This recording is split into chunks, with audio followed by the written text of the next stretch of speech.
Hey guys, welcome back to Chalkboard Tutorials. So in this session, we're going to be looking at savings accounts and some of the key features or things that you need to be aware of in terms of returns when you're trying to compare multiple accounts. Keep in mind that the times we live in, there tends to be a lot of depositing bodies or savings institutions and banks. So they tend to fiercely advertise many of the features. But in my opinion, there's four fundamental things that need to be considered when you're assessing or when you're trying to compare between two different savings accounts. So the first thing that you have to bear in mind is advertised rates do not have to represent the true rates that are earned. Now, this is a bit of a no-brainer.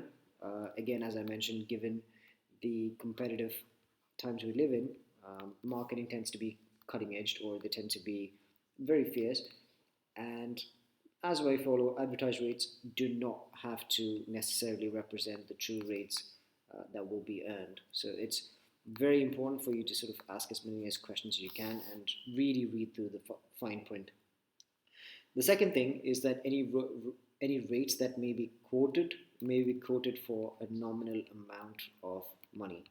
What does that mean? Well, quite simply put it this way, they might offer you 5% return on the first $1,000, and post that the interest rate may drop. So there's a high chance that it might be or any attractive rates are advertised for the first bit of money or the nominal amount of money. The third thing that you have to be aware of is that penalty charges may come into place. You'll have to ask the institution as to when penalty charges or under what circumstances penalty charges kick in. But the problem with penalty charges is that it can massively reduce any returns. So it's one of the important things to consider. And the fourth thing is that any high quoted returns may only last for a limited period and then be replaced by lower rates. So it's pretty much the same as number two. It would be for a nominal or a certain amount of time.